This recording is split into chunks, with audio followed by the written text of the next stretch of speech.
Hello, chào Vinh, xin chào các bạn. Hôm nay thì mình chia sẻ tiếp cái món bánh há cảo nè, hay là bánh xếp. Nhưng mà cái công thức mới, bánh này mình không có thấy nó quá dai, mà cái lớp bột nó trong nè, dai dai mềm mềm thì ăn nó mới ngon ha, với nhân tôm thịt đậm đà. Bây giờ thì mình cùng xem nha.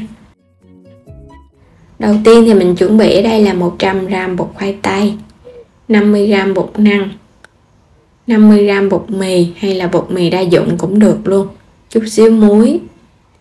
Phần nhân thì mình có thịt và tôm hai loại 200g nha. Tiếp theo là mình có tiếp nữa là củ sắn nè, một góc nhỏ nhỏ thôi, và một chút xíu cà rốt, ngò rí và hành lá, để một chút nữa mình trộn vào cho nó thơm. Pha bột luôn ha, mình sẽ cho bột năng nè, bột mì, bột khoai tây, muối, rồi trộn đều lên cho ba loại bột nó quyện với nhau, cũng như là muối nó hòa cùng. Có muối vô thì cái vỏ bánh nó đậm đà hơn.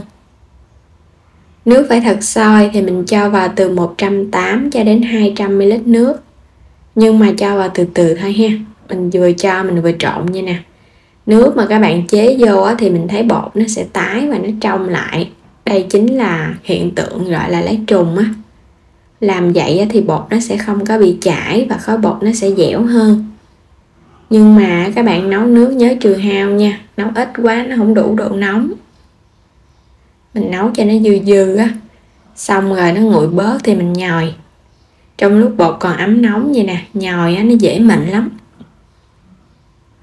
Mình nhồi bột thành một khối dẻo mịn và không có bị khô. Nếu có khô thì mình cho thêm chút xíu nước sôi. Đậy bột và để nghỉ 15 phút.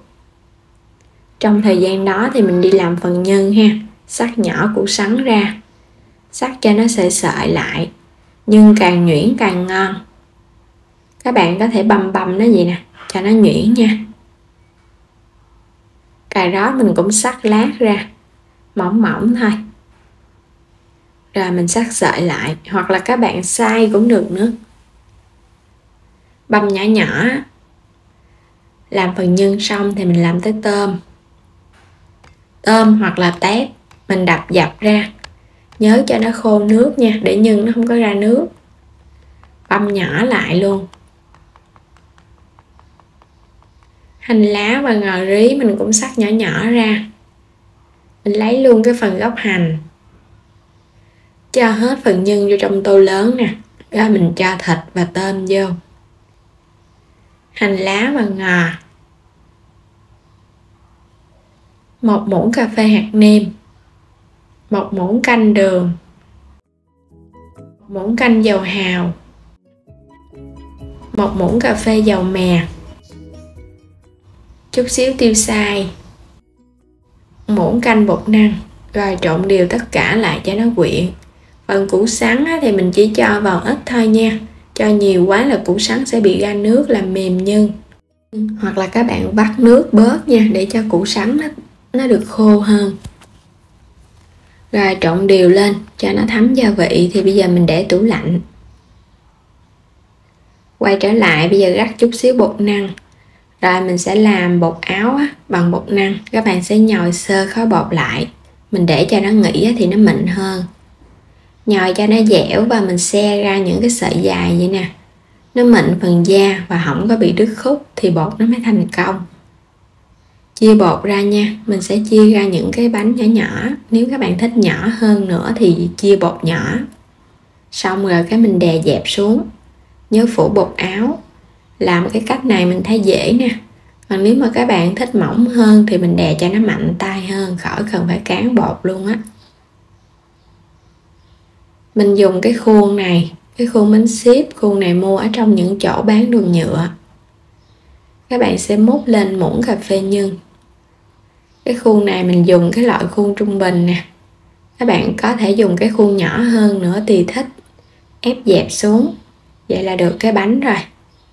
Làm tương tự những cái bánh còn lại. Những cái mép bột dư thì mình cắt bỏ đi. Ép đè xuống cái là nó dính chặt à. Mình thấy làm cái khuôn này dễ lắm, khỏi cần phải xếp từng miếng bột nó lâu. Cắt những cái phần bột thừa này bỏ đi nha. Vậy là xong cái bánh gọn gàng. Mình sẽ ship cái bánh há cảo. Các bạn múc nhưng cũng ít thôi nha, đừng có nhiều quá. Tại vì cái ship cái bánh há cảo gọn gàng thôi à. Mình ship cái mép này lại, gấp lại từng mép cho nó đều nhau vậy nè. Cuối cùng cái mép cuối cùng các bạn sẽ chốt nó lại. Vậy là xong cái bánh há cảo rồi. Làm gọn gàng và đơn giản. Cái mép bột còn dư thì mình sẽ cắt đi cho cái bánh nó đẹp hơn. Rồi xong rồi. Gói những cái bánh còn lại cũng tương tự vậy luôn. Há cảo. Còn đây là bánh ship. Các bạn ship cái máu á, bột nó mềm lắm nên mình làm nó dễ. Đây là cái cách làm há cảo nhanh và đơn giản. Thầy làm vậy á, mình thấy nó đẹp nè ha, và nó dễ nữa. Rồi xong, cắt cái mép bột. Túm cho nó sát mép vô, nó không có bị bung bột ra. Mình làm xong hết trơn rồi nè, những cái bánh há cảo xinh xinh nhỏ nhỏ. Còn đây là bánh ship làm từ cái khuôn, nó cũng nhanh gọn luôn. Ship miếng giấy ở bên dưới, giấy chống dính á, cho bánh không có bị dính. Các bạn chất bánh vô. Rồi mình sẽ bắt sẵn nồi nước sôi, đem bánh đi hấp.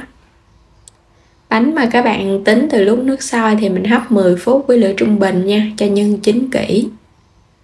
Bây giờ thì đi làm nước tương. Mình có 1 muỗng canh đường, 2 muỗng canh nước tương loại thường, chanh chút xíu thôi, tỏi và ớt băm cho trực tiếp vô luôn, không cần pha nước. Mình thấy làm cái nước tương này chấm nó đậm đà hơn, các bạn đừng có pha nước nó sẽ lõn. Quay trở lại thì mình hấp bánh 10 phút là bánh nó chín nè. Thấy phần bột nó trong vậy nè. Trong khi bánh còn nóng á, các bạn nhớ quét lên một lớp dầu ăn nha, để khi bánh nguội nó không có bị khô cái lớp mặt. Vậy là mình đã làm xong rồi nè. Bánh trong veo, lớp bột thì có cái độ dai dai nhưng không có quá dai nhách nha. Nó dai mềm, ăn ngon lắm. Pha thêm bột khoai tây á, thì mình thấy nó ngon. Sắp bánh ra. Còn nếu mà các bạn không có tìm được bột khoai tây thì có thể thay bằng cái bột năng luôn nha, hoặc là bột mì cũng được. Đây, chén nước tương nè. Vậy là xong rồi đó. Mình đã hoàn thành xong cái món bánh há cảo, bánh ship với nhân tôm thịt, vừa nhanh vừa gọn. Mời các bạn cùng thưởng thức nha. Bánh rất là ngon luôn, phần nhân cũng đậm đà. Chấm vào nước tương á, nó có vị ngọt ngọt, chua chua, mặn mặn. Hòa thêm cái vị cay nồng từ ớt và tỏi nữa. Ăn rất là hấp dẫn mà không có bị ngán. Đến đây thì mình chúc các bạn ngon miệng với món bánh há cảo kiểu mới này nha. Cách pha bột này đó là bảo đảm siêu ngon luôn á. Xin chào và hẹn gặp lại các bạn ở video tiếp theo. Nếu mà chưa đăng ký kênh thì vui lòng đăng ký ủng hộ kênh mình nha.